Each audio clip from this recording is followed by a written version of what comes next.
Welcome to Radio Davos, the podcast from the World Economic Forum that looks at the biggest challenges and how we might solve them.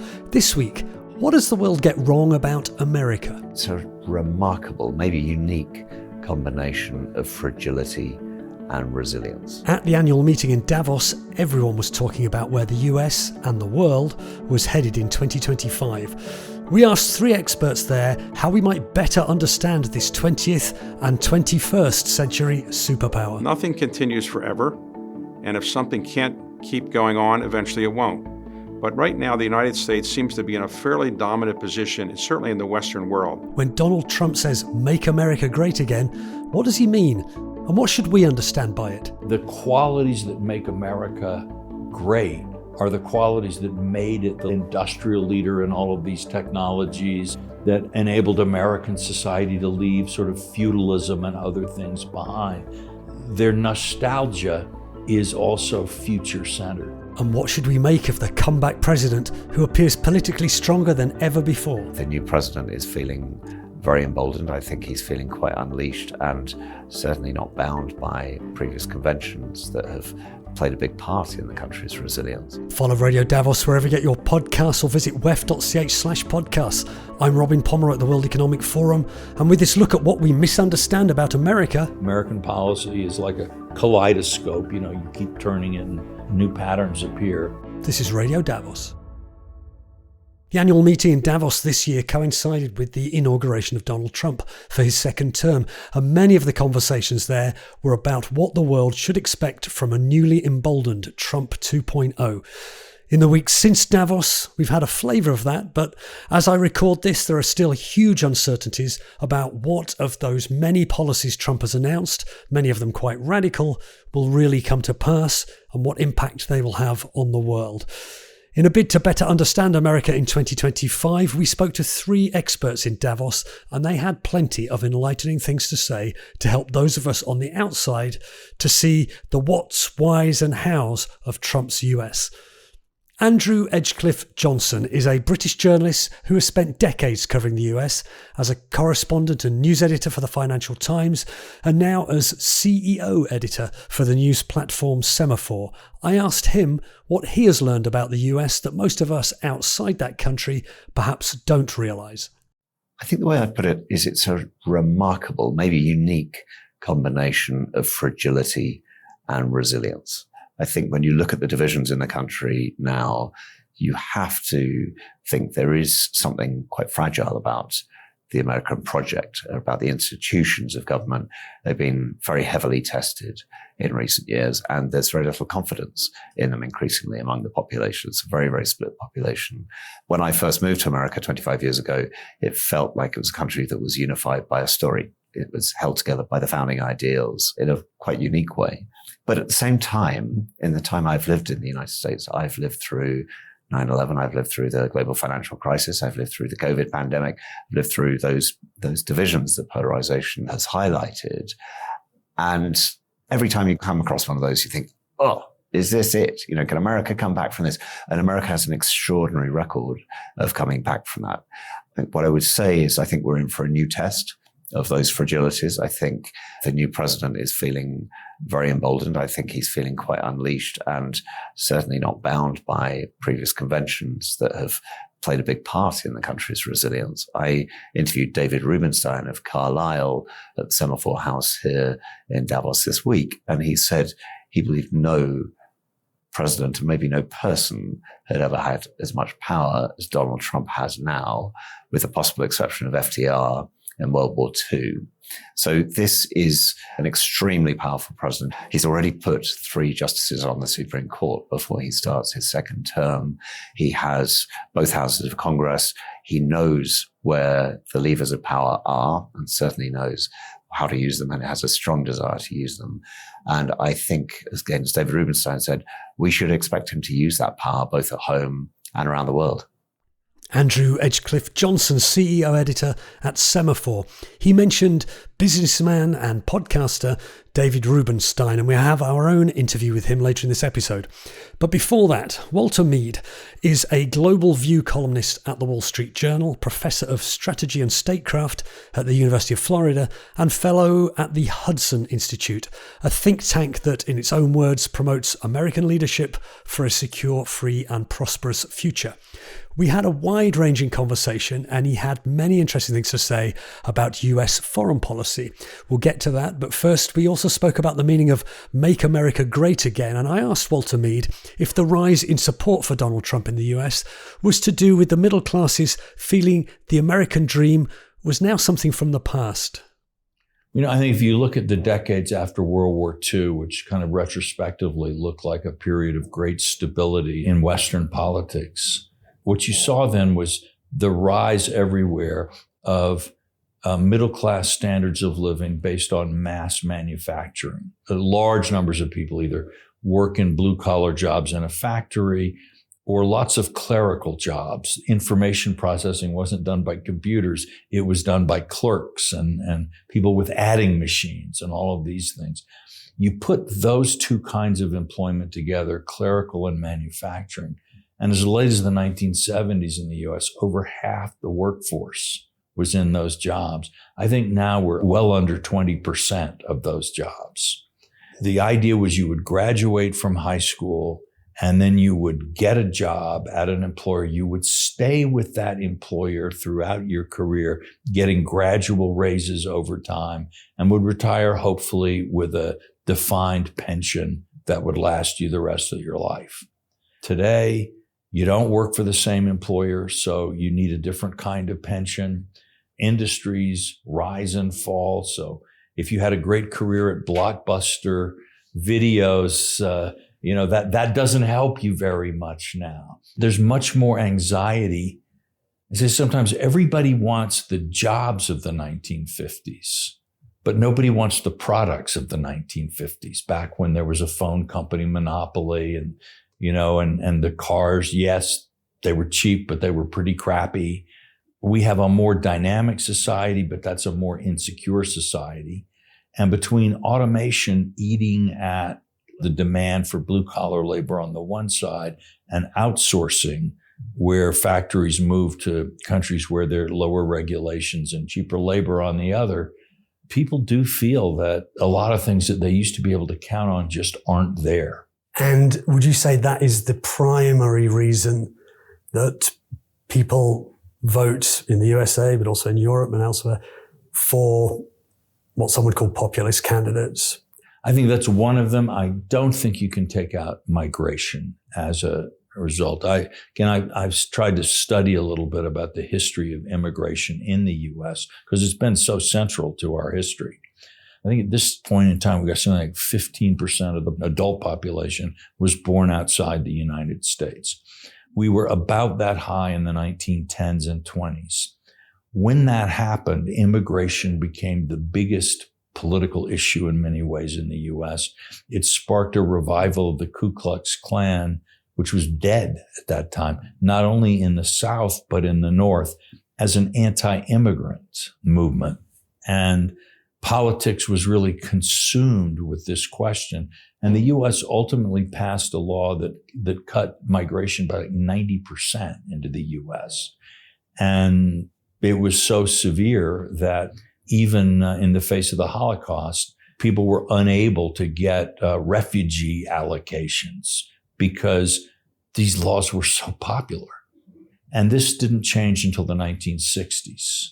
Then we introduced new laws, and we're now back up at this, relatively high level of foreign-born population.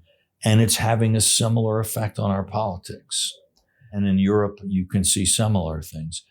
I think here, people forgot, yes, immigration is good. And I believe that in America, we've benefited enormously from immigration and continue to need it. But that doesn't mean that more is always better. That if 1 million immigrants a year is good, 10 million would be 10 times as good. It doesn't work that way in the real world. And many of the elite sort of opinion makers and so on both sides of the Atlantic just did not think this stuff through very clearly. And so you have a public which for a long time has been saying, this is too much. This is not working. They've just been met by sort of, oh, you're xenophobic. You are a bad human being for questioning my noble political ideals. What do you think people get wrong, Europeans or anyone else around the world? Those among them, and he has his supporters, I'm sure many around the world, but there's a lot of people who just don't get Donald Trump and don't get MAGA. What are people getting wrong about it? I think people have not seen that the populist movement in the United States that has kind of crystallized around Donald Trump, they see it as a purely reactionary movement. That is, it's, no to immigration, no to this, no to that. And that is, there is some of that there. But there is also something, American populism has always had this kind of odd pro-enterprise, pro-capitalist streak. So it's not that bizarre in some ways that Elon Musk and the tech lords and the MAGA people are coming together, because on one of the great questions of our time, should we be accelerationist about the development of new forms of IT and AI and all of these things, or should we be restrictionist and limit their development out of the cautionary principle? I would say both MAGA and Musk are accelerationist, and that there's an actual modernizing agenda as well that is in this Trump movement. And it's very important to try to understand that and to realize that these are people who are looking for more opportunity rather than people who are simply trying to freeze the status quo in place. That's interesting, because the phrase "Make America Great Again" has within it, we're going to go back to recreate this thing. But what was great about it in the first place was opportunity.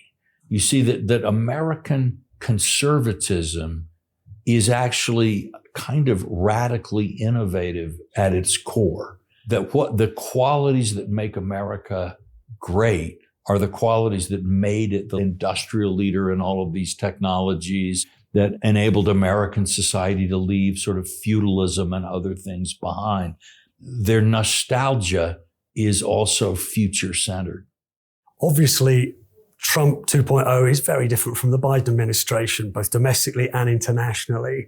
How much should the world see this is a new America coming now? Or how much should we just see this is the swing of a pendulum that we've always seen through the last 100, 200 years? I do think that reading the history of, say, Andrew Jackson, who was president in some ways quite similar to Trump, other ways different, would help people see how much the Trump movement is grounded in American history.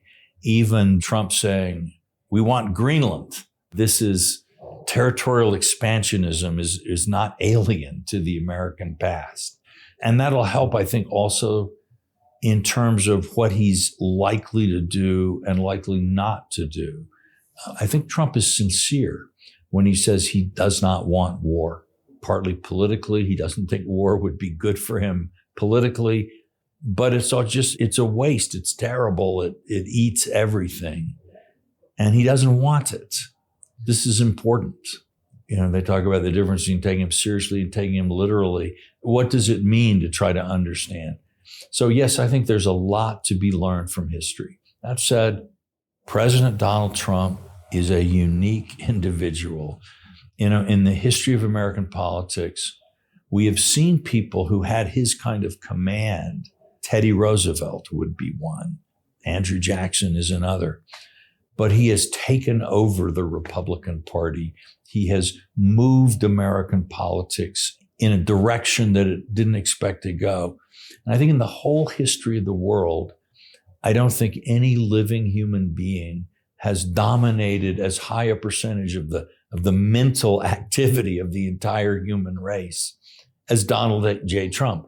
This guy, in that sense, he's like Napoleon, as a figure who just leaves behind all of his conventional competitors and operates on a different plane. Now we note that Napoleon lost in the end, so that this does not mean he's going to get everything he wants. But we have to start looking at Trump as a historical figure who has achieved things that no human being in the past has achieved. He says he wants to bring peace. There's always been a thread in American politics of isolationism, and there's been this kind of conflict between Americans who want, that's your war over there, Europe. Obviously, I'm thinking of the world wars in Europe, which America was forced into. We tend to see history judges it that they were on the right side of history by joining the Second World War. Do you think Trump and this administration represents a return to that kind of more isolationist thing? Obviously, there's the Ukraine situation. It's Europe's war, isn't it? It's not America's war, you could say. But on the other hand, there are values that are more American and there are values that maybe are Russian. And so there is an interest, at least philosophically, if not economically and geopolitically, for America to be involved there. But do you see that kind of isolationist thing, or is it something different? I wrote a book, came out in 2001, about sort of 4 schools of American foreign policy that have been around for a long time. And one of them is the Wilsonian school, does see America's destiny in foreign policy in terms of creating worldwide institutions in support of democracy and human rights. And Donald Trump is not a member of the Wilsonian school. And I think he feels that whether you think about Bush's attempt to create democracy in the Middle East, or for that matter, Obama in Libya, that while democracy around the world might be a really good thing, Americans don't have the slightest idea how to do it. And if you add to that, why should an American mother's kid die so that a Bosnian kid can vote in a free election? If you put those arguments together, it gets very tricky. You're incompetent, and it's not clear that what you want to do is fair to Americans in the first place. That's a pretty deadly combination. And so the Wilsonians, who've been really fairly dominant in American foreign policy discourse since the end of the Cold War, even since the time of Ronald Reagan, I think are going to take a bit of a timeout. They'll be back.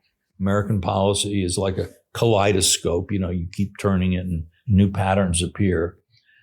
But Trump's coalition is a mix of Jeffersonians who are isolationists because they think getting involved in other people's quarrels reduces American freedom. So we support Israel in the Middle East, Al-Qaeda attacks us, and then we pass the Patriot Act and allow the government to snoop on everyone, and we have huge military expenses. So let's not do that. Let's stay at home. That's the Jeffersonian approach. And that's in Trump's coalition. But you also have, and I think somewhat probably ultimately stronger in Trump's coalition, the Jacksonian thing, which is don't go looking for trouble. Don't be the missionary trying to change the whole world. But if somebody comes at you or one of your allies where your honor is really engaged, then you got to whack them as hard as you can and teach them the lesson like you taught the Germans and the Japanese in 1945. Never do that again. I guess time will tell which elements of that coalition come to the fore. Exactly. Academic and Wall Street Journal columnist Walter Mead. David Rubenstein is a co-founder and co-chairman of the private equity firm, the Carlyle Group. He's also a broadcaster and commentator, and we thought rightly that he'd have plenty to say on this subject. My colleague Gail Markovitz asked David Rubenstein first how he saw the state of democracy around the world in 2025. Clearly, we saw in the United States a political comeback, the likes of which we've never seen before. A man who had been president, but was indicted many times, had lots of legal problems, managed to win the election. And as we talk, he's being inaugurated today. But in Europe, we've also seen gigantic changes. The French government has had the change. The German government has changed. The English government has changed. So Europe has seen a lot of changes in the last, I'd say, year. Canada is going to have a new government soon. Mexico has a new government. Argentina has a new government. So there's a lot of change in the world right now, for sure. And I think democracy clearly has to work harder to make sure that people understand what it's all about and why it has some benefits for people. And how do you think it can work harder? Well, clearly, some people in the world don't think that democracy is a value or that has the virtues that many people in the United States think it does. So I think we need to do a better job of explaining why letting people vote, letting people express their views, having freedom, equal opportunity is a good value and are good values. And I think that's going to be more difficult in the future because a lot of people don't hold those views around the world. And so if you're going to believe in democracy, you've got to work hard for it. Do you think the global shift towards populism is a problem for democracy, or do you think it's just another phase? Well, populism is not anti-democratic because populism reflects what people want, presumably, assuming you have fair elections. I think populism does reflect the fact that there is frustration with some of what has happened in some democracies. So I think the fact that populism is rising in the United States, let's say in Europe, is something that people should have pause about. But people who are supporters of democracy should say, if people are not happy with what you're doing, you should try something different. You should do a better job of explaining what you're doing. And looking at history, are there specific moments where you've seen democracy facing existential threats, and how are they overcome? The principal existential threat to democracy was at the Civil War in our country. And clearly the country could have been divided into two, and that was a gigantic existential threat. Fortunately, from my point of view, the Union won and the country was saved. We've also seen an existential threat to democracy around World War II. Clearly, the German government was moving forward to take over much of Western Europe and then eventually England, and who knows what after that. And so that was a real challenge because in the United States, for many years, the United States did not want to come to the help of Europe and it stayed out of the war until Pearl Harbor in 1941. Do you have any thoughts on how America's going to look in, say, 30 years? Well, I know it will be looking without me being there because I don't think I'll be around unless I have the good fortune to live to 105 years old. But I think that 30 years from now, it's just too hard to predict where the world will be. Technology changes too much and people change too much. So 30 years ago from today, 1995, think about it. The world was just beginning to experiment with the internet. We didn't have TV streaming. We didn't have so many things we have now. Artificial intelligence was a gleam in somebody's eye. We didn't have private companies doing space exploration. Much different world in 1995. So 30 years from today, I think it's too difficult to predict. But clearly, technology is going to be much more on the march than maybe we even anticipated in 1995. There's definitely a sense that we are entering a different time where maybe the global order is shifting in a very fundamental way. Do you see the US dominance and especially its role in preserving the liberal world order continuing? Nothing continues forever. And if something can't keep going on, eventually it won't. But right now, the United States seems to be in a fairly dominant position, certainly in the Western world. Post the economic crisis of 07, 08, and post-COVID, the United States has moved forward and bypassed Europe in terms of economic growth, in terms of financial stability, in terms of, I would say, technology development.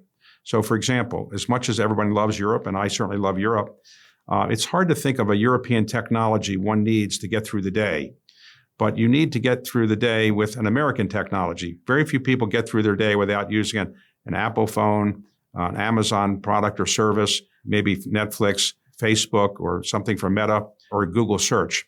American technologies have dominated the world in the last 10 or 15 years. And I think Europe has a long way to go to catch up, as does the rest of the world. Do you think technology is going to be the driver of the geopolitical order as we move ahead? Maybe it already is. In predicting the future, what people tend to do is extrapolate from the recent past. So it's easy to say, well, technology has been dominant the last 10 years and changed the world, so therefore it'll happen in the next 10 years. But the only thing we know for certain from world history is that things change in ways that people don't anticipate. So I can't tell you for certain that technology will be as dominant in the global economic sphere as it is today, but clearly technology is on the march. And I think companies and countries that don't recognize how technology is changing everything, I think are going to be left behind. Do you have examples of countries which are getting it right in terms of investment into technology? The United States clearly has invested in technology in a way that really is beyond what any other country has done. I think China is also a place that's investing heavily in technology as well. I think China is not far behind the United States now in, let's say, artificial intelligence. I think the rest of the world is still playing catch up. And I think in Europe, for example, while there's some really good technology companies and my own firm has invested in them, I don't think Europe has the technology edge that it once had, or that hopefully it will have in the future. The United States is still a dominant technology country in the Western world. Looking at history, and I know you've looked at history a lot, do you see any lessons that we can draw from the sort of long trajectory of history, so even the fall of empires? Because there is definitely a feeling that something big is shifting. Do you think it's that big that we might see things like we saw hundreds and hundreds of years ago? Well, clearly, civilizations come and go. It's not a given that the United States will be a dominant country in 100 years from now. For example, the United States was not a dominant country until really after World War II. After World War II, the United States was 50% of the world's GDP, 50%. Today, we're roughly 18% with about 5% of the world's population. It's not inevitable that some other country could come along. The United States population is still large, but there are countries that are going to have much bigger populations than the United States and already have them. China and India is a good example. And in the not too distant future, it's likely that Nigeria could actually have a bigger population than the United States if population trends continue for the next 20 or 30 years or so. So you just don't know which countries are going to be dominant. Clearly, the United States has a lot of edge, financial, technological, cultural edges, and has the advantage of having a language that everybody around the world seems to speak. But also, we have the only reserve currency in the world. And it's rare that you only have one reserve currency at a time. As long as the United States has the only reserve currency in the world, its economic problems are not going to be as great as some people think they might be because of our deficits and debt. But if our reserve currency goes away and that status goes away, the debt and the deficit we have will be real challenges for the United States. I know you've interviewed many influential leaders. Is there a historical figure or someone that you've interviewed who's really made an impact and you think is the right kind of person to guide democracy into the future? The greatest person in the United States who ever lived in the United States, the greatest president, greatest human, was Abraham Lincoln. He kept the Union together and therefore kept the United States as one country. He also did it by freeing the slaves, which was a really terrible thing that we had in our country for many, many years. He also did it with humility. He didn't brag, look, I just gave a great speech. It's called the Gettysburg Address, or I just won the Civil War. Why don't you pat me on the back? So he had humility. He also was very sympathetic to the problems of poor people. And I think he was a person that we're not likely to see somebody with all of his skills come together in one person anytime soon. So he'd be the one person I'd want to interview if I could interview somebody that's not alive today. And from your perspective, which historical lessons do America's leaders need to draw on, do you think? What are the kind of, say, the top two lessons from history? The top two lessons I think American leaders need to take from the past are, one, it's not a given that we will be a leader in every area in the world forever. And secondly, we need to listen to what other countries are thinking about and listen to them intelligently. It's important that you listen to what other people say, because if you don't listen to what other people say, you're not going to get the sense of where the world's going. So I think to be a good interviewer, Oprah Winfrey once told me, it's a skill set that really requires being a good listener. And I think the United States should be a good listener to what other people are saying. One of the findings of this year's risks report was not just that interstate violence is a big threat, but also intrastate violence, which reflects that there's kind of infighting even within countries and polarization. What do you think are the solutions for that? Because there's definitely a sense that the world is very polarized. The world's polarized now between countries that value democracy and countries that don't value democracy. And obviously in countries themselves, those that value democracy and those that don't value democracy, there are internal schisms as well. It's not as if the United States, which values democracy, has no schisms inside the country. As I talked today, the new president of the United States is being inaugurated. He won a decisive victory, but there are many people who aren't happy with that decisive victory. So I think he's got a big job ahead of him trying to convince people that he's really working for the entire country, and I think he's going to try to do that. David Rubenstein speaking to Gail Markovits at the World Economic Forum's annual meeting in January. You also heard academic and Wall Street Journal columnist Walter Mead and Andrew Edgecliffe-Johnson, CEO editor at Semafor. There are plenty more great conversations across our podcasts here on Radio Davos and on our sister podcasts, Meet the Leader and Agenda Dialogues. Follow them all wherever you get your podcasts or at wef.ch/podcasts. This episode of Radio Davos was presented by me, Robin Pomeroy, with editing by Jerry Johansson and studio production by Taz Kelleher. We'll be back next week, but for now, thanks to you for listening and goodbye.